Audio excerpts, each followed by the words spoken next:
Bună ziua frumoși mei scorpioni, bine ați venit dragii mei. Astăzi facem etalarea despre provocarea și surpriza lunii august pentru voi toți cei care aveți soare, luna, ascendent sau Venus în scorpioni. Vom scoate întâi provocarea, o vom lăsa să iasă singură cartea și apoi vom scoate din celelalte de cărți surpriza lunii august. Așadar, să vedem care este provocarea lunii august pentru scorpionii mei frumoși. Țin să vă anunț că am făcut de 3 ori, am încercat să fac de 3 ori etalarea voastră și n-a vrut, domne, să se lege neam. Nu știu ce se întâmplă în viața unora dintre voi, poate există un haos, ceva. Ia uite provocarea aici, 5 de spade. Da, n-a vrut să se lege deloc, nu eram coerentă, nu puteam să dau sens a ceea ce vedeam în cărțile de tarot. Așadar, provocarea pentru unii dintre voi este să renunțați la luptă. Aveți probabil ceva vreme de când vă tot certați cu cineva, vă tot luptați pentru un teritoriu, e posibil să fie. Pot fi lupte de orgolii pentru alții dintre voi. Pentru alții poate fi provocarea să te aperi, pentru că, da, eu nu cred că există scorpion care să nu se apere. Nu există, nu. Eu n-am cunoscut. Da? Dacă există scorpioni pe planeta asta care mă ascultă și nu știe să se apere, să-mi scrie și mie în comentarii, pentru că eu n-am văzut.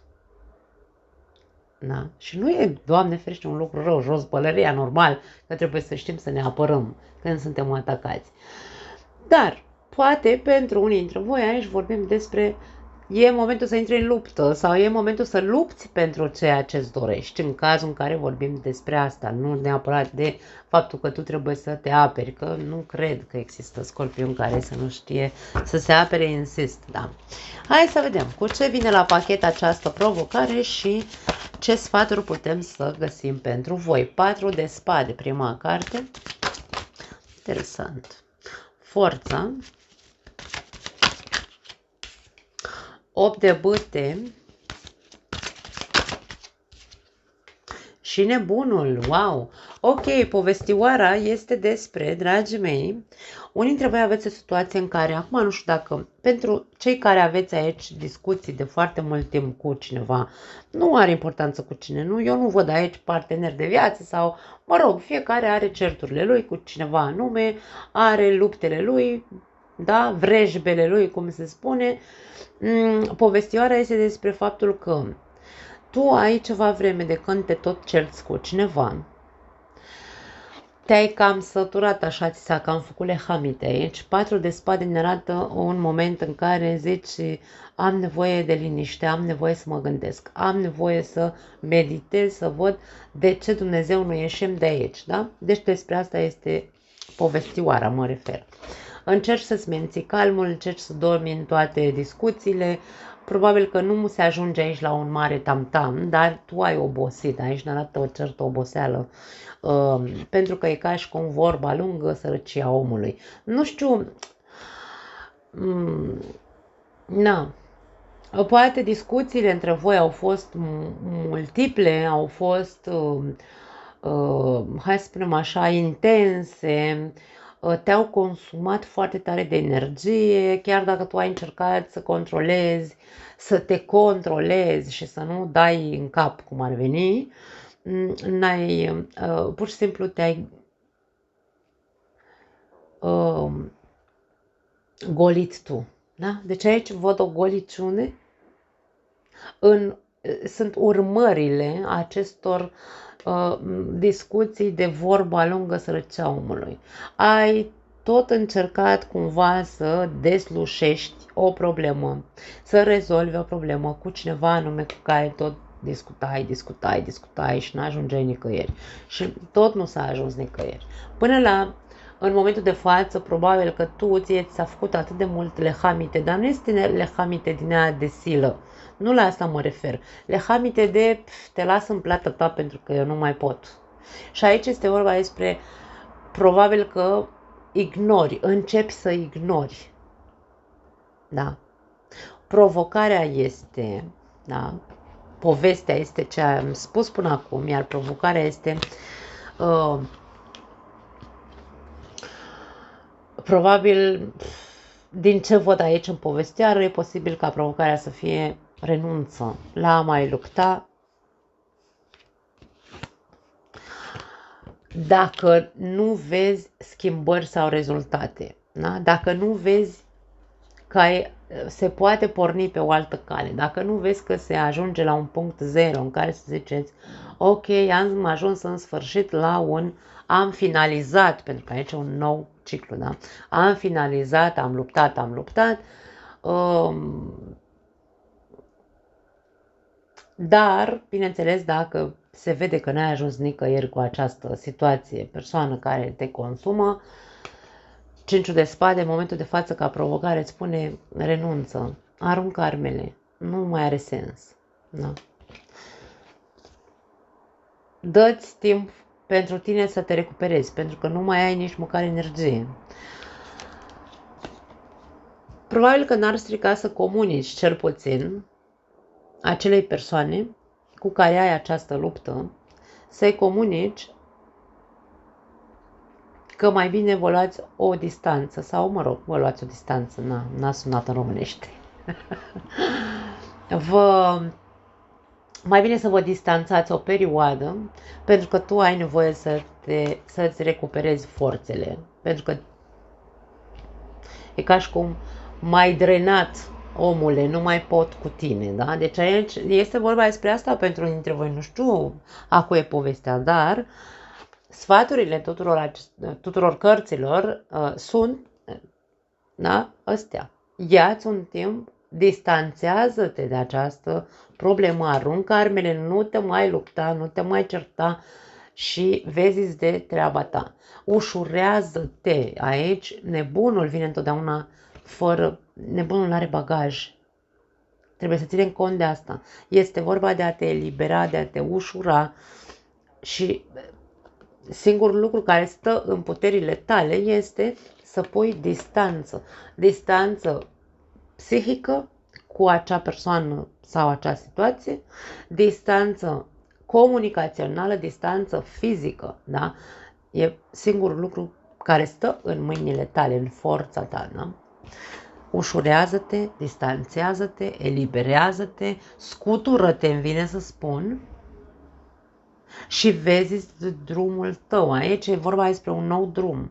Tu vezi de viața ta, cumva. Wow! Interesant. Dacă vorbim despre a intra în luptă sau a luptă pentru ceea ce tu îți dorești. În primul și în primul rând, dacă tu ai o dorință, da, pentru că aici vedem cumva, întotdeauna nebunul vine cu foarte mult potențial. Nebunul poate fi dorința noastră de a începe o nouă viață, de ce nu în altă parte. Avem conotații de distanță aici, de călătorii. E posibil ca unii dintre voi să vă doriți să plecați, de ce nu în străinătate, în cazul în care sunteți în România. Pentru alții dintre voi e posibil să vă doriți pur și simplu să vă mutați în locul în care stați, da? Deci aici e vorba despre sau să călătoriți mai mult. Îmi doresc sau mi-am dorit întotdeauna să călătoresc mai mult și niciodată n-am avut timp. Întotdeauna am stat și am încercat să mă gândesc de 2 ori înainte să iau hotărârea să călătoresc. Și aici este vorba despre dacă dorința ta este să călătorești sau să pleci în străinătate, da? Sau să te muți în altă parte, luptă pentru dorințele tale, pentru că dacă noi nu luptăm pentru dorințele noastre, cine luptă pentru dorințele noastre, da? Singurul lucru pe care trebuie să-l faci este să știi în profunzime că ceea ce îți dorești este cu adevărat ceea ce îți dorești, da? Să nu bați câmpii, să nu te contrazici, să nu intri în contradicții cu tine însuți, da? În momentul în care tu ți-ai luat timpul necesar, ai meditat, ai zis, băi, ok, da, mi-ar plăcea aia și aia, următorul pas este să începi să te interesezi. 8-ul de băte este o carte a comunicării, a căutării de informații, a optimismului, a acțiunii. Este o carte de foarte mare acțiune. Te pui în acțiune, nu stai. Da? Deci aici stai, gândești, pui pe toate părțile și apoi acționezi. Crezând că vei putea să-ți îndeplinești acea dorință și că totul va fi bine. Este vorba despre încredere aici, nu este vorba despre nimic superficial. Nebunul poate veni cu lucruri superficiale, cu lucruri spontane, să-ți vină ideea care să zici gata, la revedere, las tot și plec în Honolulu și mă mut acolo, cu toate că nu cunosc Honolulu. Deci nu vorbim despre chestii impulsive, atenție. E nevoie de control, e nevoie de creierul bine mobilat, adică să te gândești foarte bine, da? Nu face lucruri din impuls, pentru că există risc de impuls. E vorba despre mintea. Mintea trebuie să fie brici, ca să zicem așa, să fii sigur pe tine, da? Să fii sigur pe tine și să fii sigur că ceea ce îți dorești este ceea ce îți dorești, repet. Da? Și luptă pentru a începe un nou ciclu în viața ta. A începe o nouă viață. Poate fi o nouă viață pentru unii dintre voi. O nouă viață la distanță de unde sunteți în momentul de față, da? Da, interesant. Hai să vedem, trecem la surpriză. Surpriza lunii august pentru scorpionii mei frumoși. Marele preot. Marele preot ca surpriză, marele preot poate fi tatăl, atenție, da? Bunicul, o instituție, pot veni surprize pe partea asta. Pentru unii dintre voi de la părintele vostru de sex masculin, pentru alții dintre voi poate fi de la firma la care lucrați, pentru alții dintre voi o altă instituție de stat, pentru alții dintre voi poate fi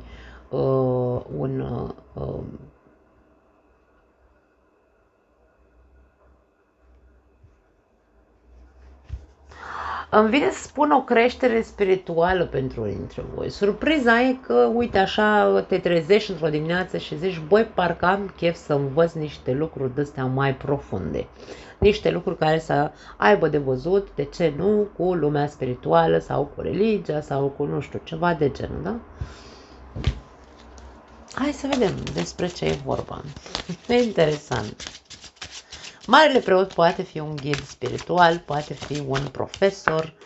10 de monede, interesant. 3 de spade. Împăratul, wow! Avem figuri de autoritate aici, dragii mei. Și spânzuratul, am 3 arcane majore.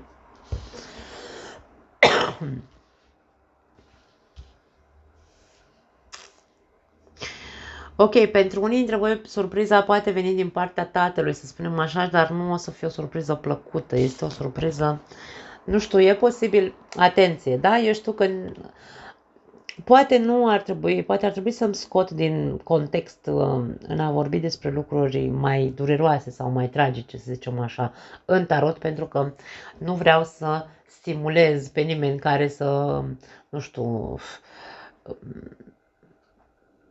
eu îmi doresc ca fiecare dintre voi să luați din ceea ce eu transmit cu discernământ, da? Nu să vă fixați, băi, dacă a zis aia că așa a ieșit în cărțile tarot, așa e. Nu, nu, nici măcar într-o etalare privată nu-mi permit să fac acest lucru. De ce spun asta? Pentru că mintea umană este foarte influențabilă, să zicem așa. Și ceea ce eu văd aici, pot să spun că vă poate influența. Așadar, discernământ. Poate fi vorba despre surpriza, poate fi una neplăcută în privința tatălui, de exemplu, în care dacă există probleme de sănătate pe partea de inimă, hipertensiune, circulație proastă,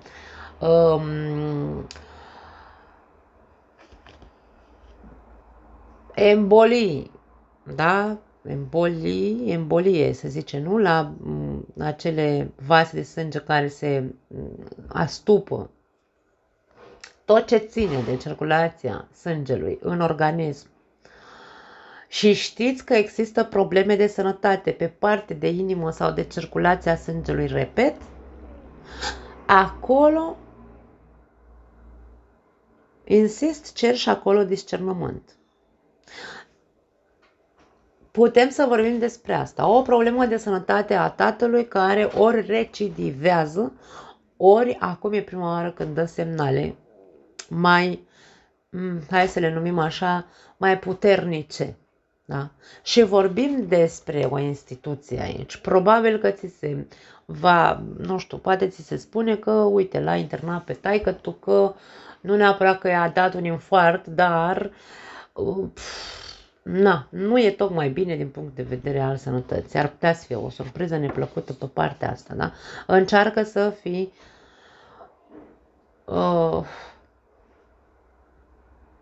coerent, îmi vine să spun.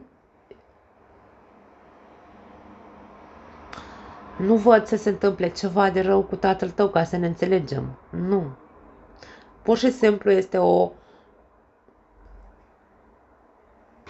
Hai să o numim cumpănă dacă vrei, da? Aici. E o sperietură un pic mai mare, mai ales în cazul în care n-ați avut sau n-a avut probleme tatăl vostru până acum. Dar nu văd un lucru, atenție, luați-o, cum am zis, cu discernământ. Pe de altă parte, dacă nu avem nicio treabă cu tatăl sau cu o altă persoană, bunicul poate să fie, da, nu știu, un unchi mai în vârstă, e vorba despre cineva un pic mai în vârstă aici.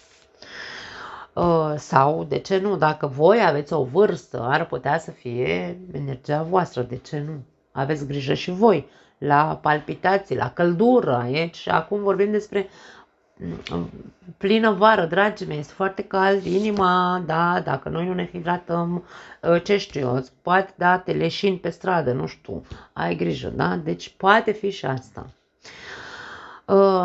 Dacă vorbim despre o instituție, putem să vorbim pentru unii dintre voi despre o instituție, poate locul de muncă unde lucrați, nu știu, poate lucrați unii dintre voi aici, vorbim despre profesori, medici, militari,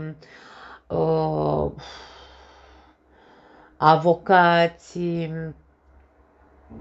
tot ce ține de funcții foarte înalte, da? Aici. Instituția la care lucrați, surpriza poate veni de acolo, de la un șef, ori vi se propune vouă să conduceți această instituție,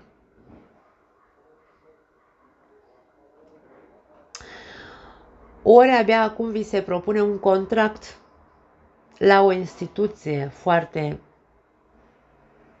cu foarte mari rădăcini, aș spune, foarte veche.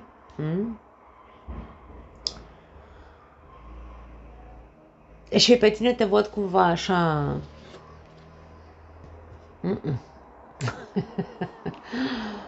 Te văd,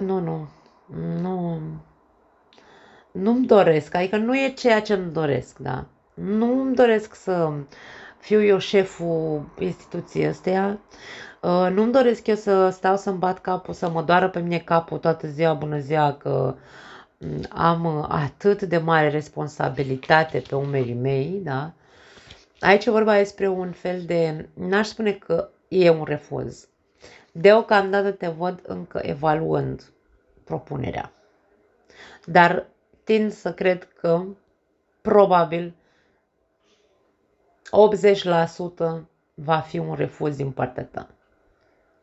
Nu pentru că ție nu-ți place să fii responsabil sau să controlezi, să fii tu șeful. Nu pentru asta. E pentru că e ca și cum, da, ok, ajung în vârf, o să fiu orgolios aici, mândru de mine și așa mai departe, dar viața mea, e ca și cum tu știi din start că viața ta va fi dată peste cap. Tu nu vei mai avea timp probabil de nimic. Nici în ale iubirii, nici în ale a avea timp pentru tine, nici pentru a avea timp pentru familia ta. Și aici e vorba despre nu, eu am nevoie să mă lămuresc cu adevărat. Nu cred că vei da un răspuns pozitiv. Propunerea, surpriza este o propunere, probabil. Pentru alții dintre voi, dacă voi așteptați de mult o propunere de genul ăsta, nu va exista acea propunere. Da? Aici spânzuratul e ca și cum îți spune, nu mai aștepta, vezi de treaba ta, caută, nu știu, mai ales dacă ai un job deja aici și tu vrei să te promoveze, să te pună pe tine șeful șefilor, și aștepți de mult, există aici dezamăgirea. Da? Ori ți se va spune ție direct că nu, ori aici vorbim despre faptul că spânzuratul spune nu mai aștepta de la firma asta, îndreaptă-te către altceva. Sau schimbă-ți părerea, să nu mai vrei tu să fii șefii șefilor. Dacă tu ai firma ta și vrei să faci aici niște investiții și vrei să fii tu cel care, nu știu, vrei să te surprinzi pe tine și să spui vreau să măresc firma asta, vreau să o fac mult mai mare și te încăpățânezi într-un fel sau altul, pentru că avem aici controlul și puterea împăratului, da? Cred că aici vorbim despre un eșec în această perioadă, pentru că e posibil ca atât de multă încredere, exces de încredere în tine, în faptul că vei putea construi din ce în ce mai mult, vorbim despre un eșec sau o dezamăgire, pentru că e posibil să grăbești lucrurile sau să scapi de sub control anumite lucruri, nu vezi în detalii, e posibil.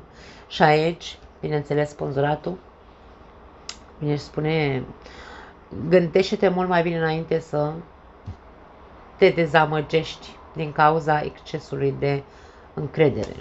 Poate fi și asta. Dacă vorbim de cealaltă variantă care a zis-o ultima, în care s-a făcut ție de învățat așa, zici, păi stai că parcă am și o chef așa să învăț din lumea asta spirituală, probabil că ar trebui să începi cu cineva apropiat ție. Aici avem o figură de lider sau o figură a unei persoane care te poate îndruma într-un fel sau altul, dar nu e vorba să te îndrume către ce vrei tu să studiezi sau ce ți-ar fi bine să studiezi. Nu. Să te îndrume unde să începi să cauți acele informații. Pentru că dorința din tine există să vrei să înveți ceva, nu știu, dezvoltare personală, de ce nu, da? Există dorința asta în tine, dar ești așa, când te convinge, când nu te convinge. Există cineva în familia ta, poate ai pe cineva sau, mă rog, nu neapărat în familie, un prieten apropiat, cineva care ție, pentru tine, ca și cum ar fi parte din familia ta, care te poate inspira. Aici e vorba de a intra în contact cu persoana respectivă, care te poate ajuta să te iluminezi într-un fel sau altul. Da? Pentru că tu ești între... Sunt multe lucruri pe care nu le înțeleg sau sunt multe lucruri care nu care se bat cap în cap. Și ai momente în care încerci să înțelegi lucruri din această lume spirituală, de exemplu, și spui, cu cât intru mai profund într-un subiect din această lume spirituală, cu atât ori sunt mai dezamăgit, ori mă dezamăgesc informațiile, da? Dar eu aș spune să te bazezi pe cineva apropiat ție, care poate fi un exemplu de creștere din punct de vedere spiritual. Da, dacă e vorba despre asta, că n-are cum să fie pentru toată lumea. Nu mai am altceva, dragii mei. Vă pup. A ieșit super lung acest video la voi. Ne vedem data viitoare. Ciao!